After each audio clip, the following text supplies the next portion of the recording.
가까운 미래의 어느 날, 우주 비행사가 꾸민 청년 제롬은 우주항공회사 가타카에 지원합니다.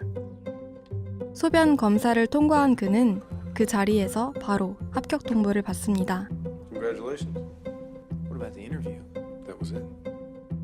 제롬은 시험관 수정을 통해 우월한 유전자만을 지닌 채로 태어난 사람입니다. DNA 스펙을 완벽히 갖춘 인재인 그는 자신이 원하는 곳은 어디든지 들어갈 수 있죠. 그렇게 가타카에 입사한 제롬은 자신의 능력을 입증해 보이며 회사 엘리트로 급속 승진하고 이제 꿈에 그리던 화성 탐사 여행을 일주일 앞두고 있습니다. 그런데 살인 사건이 하나 발생합니다. 수사가 시작되고 제롬은 불안에 떨기 시작하죠. 사실 제롬의 진짜 정체는 빈센트 프리맨이기 때문입니다. And not Jerome Morrow. 빈센트는 왜 제롬으로 살아가게 된 것일까요? 이 영화의 제목 가타카는 4가지 DNA 염기 서열인 G, T, C, A로만 만들어낸 단어입니다. 영화 속의 미래사회는 유전자 정보로 모든 것을 평가하는 세상입니다. 열성 유전자를 가지고 있는 사람에게는 더 이상 신분 상승의 기회가 주어지지 않죠. 사람들은 자격 미달로 사회에서 도태되지 않기 위해 인공수정과 유전자 조작을 통해 좋은 DNA만을 선택해 아이를 낳습니다. Give your child the best possible start. 한편 부모님의 사랑으로 자연 분만을 통해 태어난 빈센트는 치명적인 결함을 가지고 있습니다. 99% probability. 유전자 계급 사회의 하층에 속한 빈센트에게 허락된 일은 그리 많지 않습니다.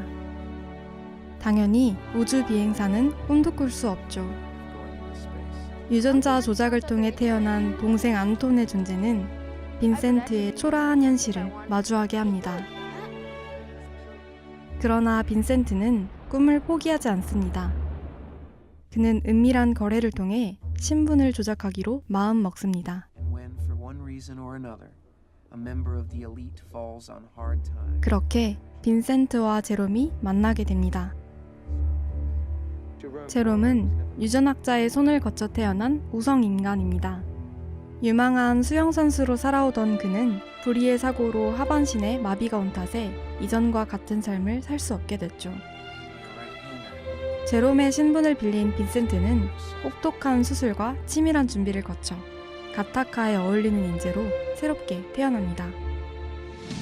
이 영화는 꿈을 이루기 위해 신분을 위장한 빈센트가 어떻게 자신의 정체를 들키지 않고 피말리는 위기의 순간들을 넘기는지에만 초점을 맞추지 않습니다.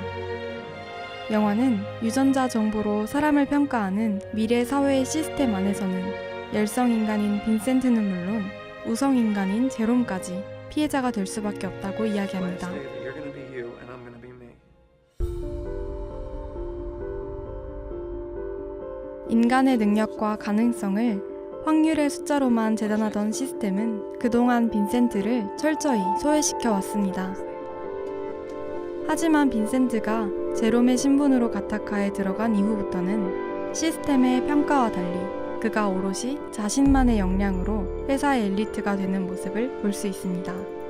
그에겐 유전자 검사로는 절대 측정할 수 없는 열정과 의지가 있었기 때문이죠. 이는 그의 이름 빈센트 프리맨과 무관하지 않습니다. 제롬 역시 이 시스템의 희생양입니다. 유전학적 우생학을 뜻하는 유제닉스에서 따온 이름대로 우성 유전자만을 갖춘 제롬은 언제나 완벽해야만 한다는 부담감을 느낍니다. he suffered under a different burden. 1등이라는 최고의 숫자는 자신의 존재 자체를 의미하기 때문에 그는 2등에 머물러 있는 본인의 현실을 견디지 못합니다. Our favorite game was chicken. When our parents 영화의 명장면 중 하나인 수영신은 인간을 한계로 몰아붙이고 소외시키는 시스템의 냉혹함을 보여줍니다. 매번 동생 안톤에게 지기만 하던 빈센트는 되돌아올 힘을 남기지 않은 뒤에야 승리를 거두죠. 빈센트의 꿈을 향한 뜨거운 열정과 의지를 보여주고 있는 이 장면에서 우리는 되돌아올 힘조차 용납하지 않는 냉정한 현실, 차가운 바다를 볼 수 있습니다.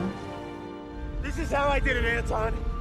I never saved anything for the swim back. 이 장면에서 많은 사람들이 카타르시스를 느끼는 이유는 아마도 현실을 살아가는 우리 또한 빈센트와 같이 이미 이 차갑고 거대한 바닷속에서 발버둥 치고 있기 때문일지도 모릅니다.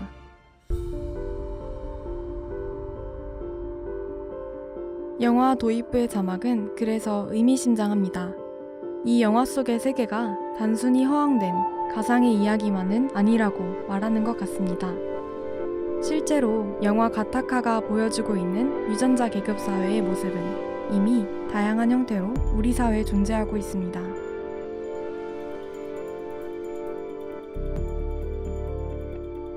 그럼에도 불구하고 영화의 메시지는 비관적이고 어둡지만은 않습니다. Yes. You have it? 손에 땀을 쥐게 하는 수차례의 위기를 넘긴 빈센트는 평생을 그려오던 우주 비행의 꿈을 이루게 됩니다. I only lent you my body. You lent me your dream. 영화는 끝에서 단단하고 견고한 이 현실의 장벽을 뚫고 갈 수 있는 건 결국은 숫자와 통계가 아니라 사람이라고 이야기합니다. 어쩌면 빈센트의 우주 여행은 주어진 운명을 거스르고 인생을 스스로 개척해 나가는 인간의 의지와 뜨거운 열정에 대한 찬가이자 냉혹한 현실 앞에서 스스로의 가능성을 매번 시험받을 수밖에 없는 수많은 사람들에게 건네는 무언의 위로와 격려일지도 모릅니다.